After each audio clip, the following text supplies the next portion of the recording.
ঢাকা বিশ্ববিদ্যালয়ের আবাসিক হলগুলোতে ছাত্রদল কমিটি দিয়ে বিপদে পড়েছে, বেকায়দায় পড়েছে। এখন তারা কঠিন পরিস্থিতিতে, এমন অবস্থা হয়েছে এই ছাত্রদলের কমিটিতে যারা আছে এরা কখন মাইট টের খায় বলা যায় না। মাইট না খেলেও এদের সিট টিট বাতিল করে পোলাপান কিনা এদের বেড টেট খুলে ফেলে দেয়। তারা হলের কমিটি দিছ। দেখেন 5 আগস্টের আগে আমাদের জুলাই বিপ্লবের সময়, যখন জুলাই বিপ্লবের যে সফল হবে এটা আমরা তখনই বলেছিলাম। ঢাকা বিশ্ববিদ্যালয় থেকে যখন শিবিরের নেতৃত্বে ছাত্রলীগকে বিতাড়িত করা হয়, তখনই আমরা বুঝেছি যে এই সরকার আর থাকতে পারবে না। ছাত্রলীগ পালিয়ে গিয়েছিল। সেই সাদ্দাম, ইনান, সৈকত, শয়ন এদের রুম টুম সব ভেঙে ফেলেছিল। মদের বোতল, কন্ডম, কত কিছু পেয়েছিল, আপনাদের মনে আছে নিঃসন্দেহে। যারা জানেন না তাদের স্মরণ করিয়ে দিলাম। তখনই সাধারণ শিক্ষার্থীরা শিবির মেকানিজম করেছিল, কিন্তু সাধারণ শিক্ষার্থীদের পার্টিসিপেশন না থাকলে তো শিবির পারত না ছাত্রলীগ হঠাতে। তখন বেশিরভাগ হলেই তৎকালীন সময় প্রভোস্ট বা যারা হাউস টিচার দায়িত্বশীল ছিলেন তারা নোটিশ জারি করেছিল, যেটা বিশ্ববিদ্যালয় আইন অনুযায়ী, এর মানে ওটা একটা আইন যে হলগুলোতে ছাত্র রাজনীতি নিষিদ্ধ। সেই নিষেধাজ্ঞা এখনো প্রত্যাহার হয়নি। এর মানে হলগুলোতে ছাত্র রাজনীতি নিষিদ্ধ, বিশ্ববিদ্যালয় থাকবে। এর মানে নিষিদ্ধ কমিটি দিয়েছে ছাত্রদল। যেখানে কমিটি দেয়া নিষিদ্ধ, বিশ্ববিদ্যালয় কর্তৃপক্ষের হল প্রভোস্ট বা হল প্রশাসনের সিদ্ধান্ত অনুযায়ী সেখানে কমিটি দিয়েছে ছাত্রদল। এর মানে একটা অবৈধ কমিটি। এই অবৈধ কমিটির বিরুদ্ধে ব্যবস্থা তো হবেই। আবার কমিটিতে কাদের বসিয়েছে? ছাত্রলীগ। এই জায়গা নিয়ে আমি আপত্তি করি না। ছাত্রলীগের মিছিল করত, পদে ছিল যারা কমিটিতে স্থান পেয়েছে। আমি বিশ্বাস করি, ফ্রম মাই এক্সপিরিয়েন্স, যারা ছাত্রলীগের কমিটিতেও ছিল এবং আজকে ছাত্রদলের কমিটিতে এসেছে, ছাত্রদল তদন্ত কমিটি গঠন করছে, ওগুলো ভাওতাবাজি। যারা তদন্ত কমিটি গঠন করেছে ওরাই হচ্ছে আসল দালাল। কিন্তু আসলে ছাত্রলীগের পদধারী যারা আজকে ছাত্রদলের নেতা হয়েছে ওরা হলো একদম পিওর ছাত্রদল। কারণ বিশ্ববিদ্যালয়ের টিকে থাকতে অনেককে ছাত্রলীগের মিছিলে যেতে হয়েছে, এটা একটা অনিবার্য বাস্তবতা ছিল। আর ছাত্রদলের ঢাকা বিশ্ববিদ্যালয় সভাপতি থেকে শুরু করে সবাইকে আমি দেখেছি নিজে, এরা সবাই জয় বাংলা স্লোগান দিয়েছে। অতএব এটা অন্যায় নয়। যেমন ঢাকা বিশ্ববিদ্যালয় ছাত্রদলের সভাপতির ক্ষেত্রে বলে, যেহেতু আমার একদম ক্লোজ এবং আমার চোখে দেখা, তিনি একদম পিওর ছাত্রদল ছিলেন।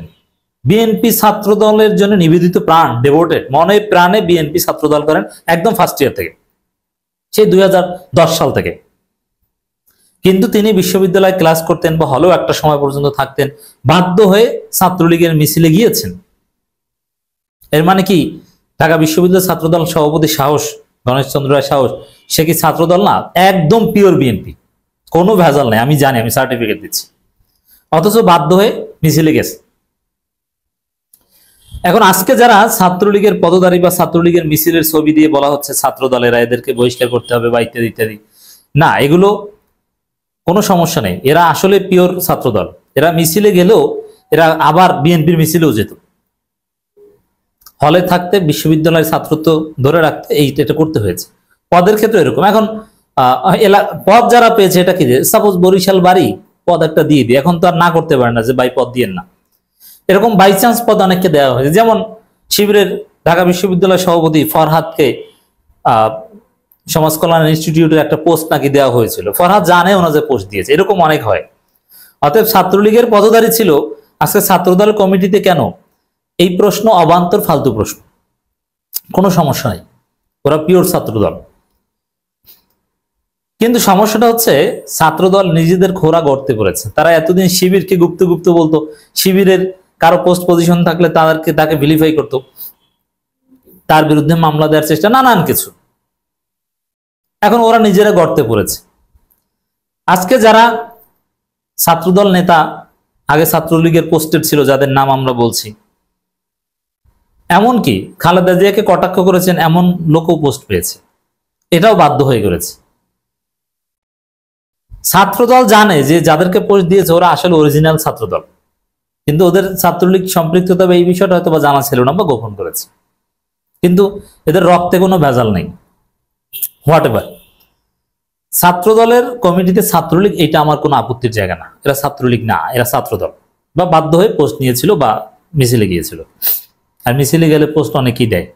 ঢাকা বিশ্ববিদ্যালয় সিস্টেম যারা জানেন তারা সহজ জানেন, ছাত্রলীগের কমিটি হচ্ছে শত শত নেতা, বেশিরভাগই নেতা, কর্মীর চাইতে নেতা বেশি। সেকেন্ড ইয়ার থার্ড ইয়ারে উঠলে সবাই নেতা হয় অটো। যে কয়জন মোটামুটি একটু বলে যে আমি সক্রিয় রাজনীতি করে, সবাই পোস্ট পায়, হলে হোক বিশ্ববিদ্যালয় হোক যেখানে হোক।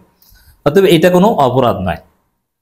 অপরাধ হচ্ছে বিশ্ববিদ্যালয় কর্তৃপক্ষের সিদ্ধান্ত হলগুলোতে কমিটি দেয়া যাবে না, প্রভোস্টের সিগনেচার আছে, পালাতক প্রভোস্টের, তো সেটা তো এখন পর্যন্ত উইথড্র করা হয়নি। এবং সাধারণ শিক্ষার্থীরা আবাসিক হলে, ইনস্টিটিউট, ফ্যাকাল্টি, ডিপার্টমেন্টে কমিটি চায় না, সেখানে ছাত্রদল কমিটি দিয়েছে। এই জায়গায় ছাত্রলীগ এখন বিপদে পড়েছে, ছাত্রদল। উমামা ফাতেমা একটা কথা বলেছেন, বছর না ঘুরতেই গুপ্ত রাজনীতি ও প্রকাশ্য কমিটির চর্চা শুরু হয়েছে।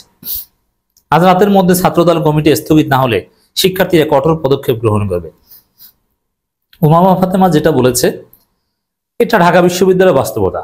ছাত্রদল যদি তাদের এই কমিটি প্রত্যাহার না করে, তাহলে ঢাকা বিশ্ববিদ্যালয়ের শিক্ষার্থীরা পদক্ষেপ গ্রহণ করবে কি, ওই যাদের নাম এসেছে হল কমিটিতে, ওদের বেড টেড খুলে ফেলে দিতে পারে, বলা যায় না। ছাত্রদল বাধ্য হবে। তা ছাত্রদল ডাকসু নির্বাচনে আর একটা বলদামি করলো স্যার কমিটি দিয়ে, নিষিদ্ধ, এটা অবৈধ কমিটি, হারাম কমিটি। এখন আপনি আসেন, দেখবেন যে চারদিকে শিবিরের জয় জয়কার। শিবিরের যে মানহাজ, পদ্ধতি, ম্যাথোডোলজি, ছাত্রদল সহ সবাইকে ওইটাই ফলো করতে হবে, কিছু করার নেই। কি শিবির কি করে? আব্দুল কাদেরকে দেখলাম আজকে অভিযোগ করেছে যে শিবিরের কমিটি আছে সব হলে, কিন্তু গুপ্ত। তা শিবিরের কমিটি আছে, তাদের তোর কি?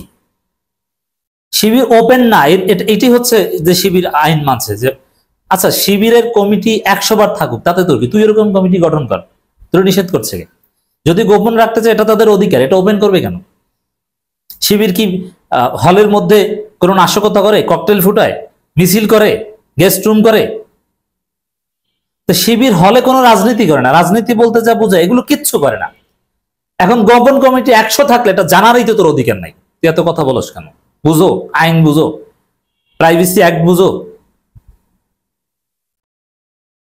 এর মানে বিশ্ববিদ্যালয়ে রাজনীতি করতে হলে একজন হলের প্রতিনিধি, যে মিছিল, যেমন মধুর ক্যান্টিনে মিছিল হবে, তুমি সূর্য সেন হল থেকে লোক নিয়ে আসবা, এর মানে অঘোষিত হলো কমিটি বা একটা প্রতিনিধি বা স্ট্রাকচার থাকতে হবে, এটা পৃথিবীর বাস্তবতা।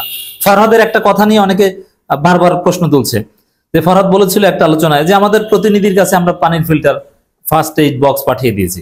আরে ভাই, প্রতিনিধিটা থাকতেই হবে, নইলে আপনি মিছিল নিয়ে লোক আনবেন কিভাবে? যে তুমি ওই অমুক হল থেকে লোকজন নিয়ে আসবা, কিন্তু হলের অভ্যন্তরে আপনি রাজনীতি করছেন কিনা, গেস্ট রুম বা এগুলো করছেন কিনা কমিটি দিয়ে, আপনি মধুর ক্যান্টিনে যে করেন, কোনো সমস্যা নেই।